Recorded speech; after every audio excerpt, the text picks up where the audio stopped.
So, sorry, these three, actually, the one for Annette Dierks was documented or recorded by Solomon Lasher, the public notary in New Amsterdam. So I guess it's fairly likely that house was built in New Amsterdam. What's the earliest? This one is, well, the earliest one, I think the earliest one is 1639, and this one is 1661.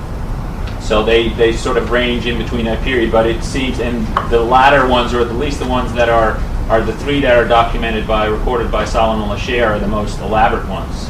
Some of them only say, okay, I want a house that's 18 by 32 feet, and that's it.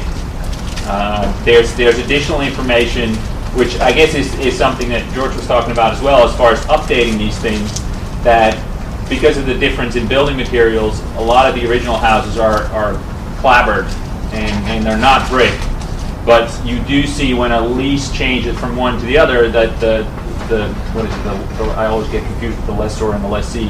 The person who's passing it on to somebody else is required to face the house with brick or to make certain additions. So, and I guess that, I don't know, which is always difficult with history. I mean, where are you going to focus on? Are you going to focus on 1660 and then the house became brick in 1664, or I guess that's a, we can probably talk about this until we see blue in the face, but unfortunately there are not that many contracts. I think I have about there's only 20 contracts, and I have about 250 references to the built environment, and that includes the setting up brickyards for bricks and pan tiles, sawmills, carpenters, glaziers. So again, combined, we know that this was not some backwoods where unfortunately some other scholars have referred to it as that nothing was happening in New Netherlands, and there was no sort of class system that would have provided for carpenters, and so any of the architecture that is here doesn't resemble anything, which I think is again. Well, I think the goal, at least to me, is, and I have sort of a methodology in mind, just I'll try it out, but I think we just want to be able to do better in the first instance than the Museum of the City of New York did 30 years ago. That's why they just threw up, what was it, 4.5 hours or something. We've got an opportunity to sort of rewrite what this village looked like. And again, if you look at it from research perspective, the question is, maybe I'll start with the house first. Maybe you start, as Frank is saying, looking at the family itself and building up, defining the characteristics of those families themselves, to the extent that we know of, looking at the deeds, looking at any land grants, looking at if there's any, when you die, and often leave a will, and looking at those wills to see what you find, and I think Jaap has certainly done a lot of thinking on this, and he's sort of characterized it a bit. To make this all reliable in the scholarly sense, I'm in a museum, and I see whether there is a need for translating scholarly insights to 12-year-old kids, but from the scholarly point of view, you need to be very careful in interpreting any document from the Netherlands. That's where it starts. If you look at the map, as Jeroen pointed out, that's important.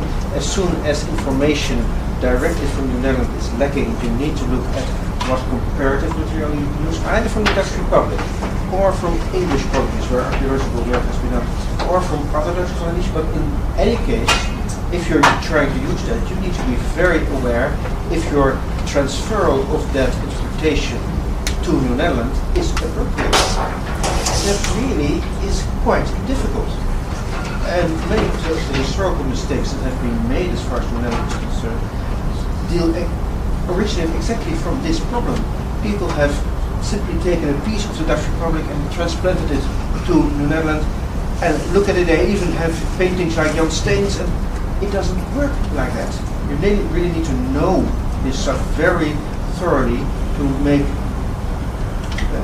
well-grounded assumptions about it.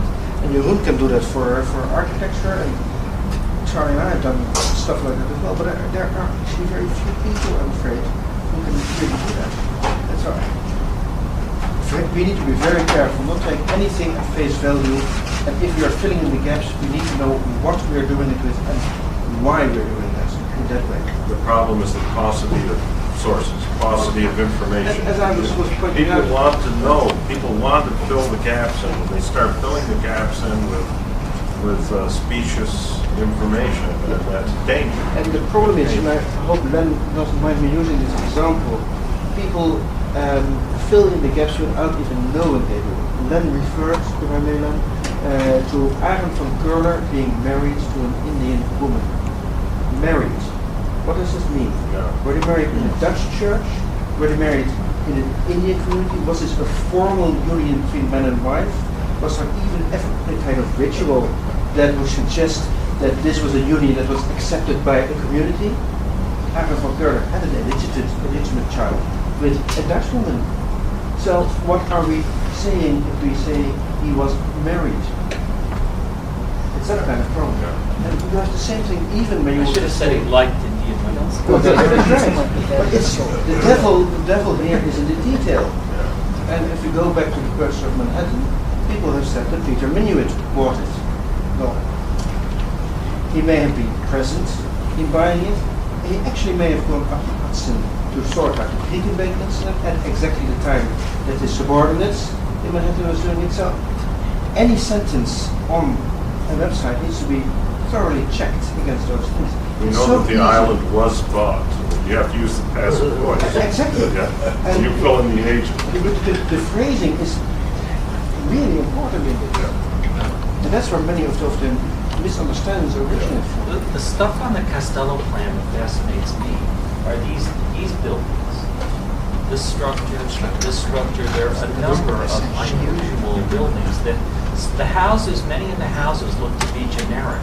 But I this is, thought that was That's in. a Those are the company houses. company houses. And, employees' Maple houses. stuff. but these are so specifically drawn. That's Let me throw something in right here about the archaeology that has never been resolved in the archive available when your stuff starts getting available. The deposits we excavated and the structures we excavated were from the 1650, 1660, blah, plus or minus given TPQ changes.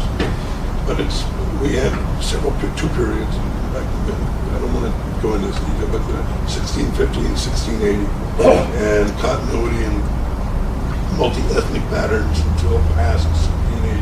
We don't know who the guys were. But the only structure that matched Costello was Herman's Warehouse, Robert Delineo, perpendicular to the street. We have his complete footing in the cobble interior. All Tienhoven's house, Kiersted's remains, were all medieval-like rectangular structures parallel to the street. And the depictions, and we found nothing of a structured interior. And I am very concerned that Costello depictions of ornate herb gardens, those were not in the Netherlands until after William III, after 1680. There were no manicured gardens. They were medieval rectangular plots of berries and fruit trees and greens, so that these depictions of highly structured 18th century lot lines, also the lots did not correspond. The 18th and 19th century lot lines cross-cut the Dutch buildings.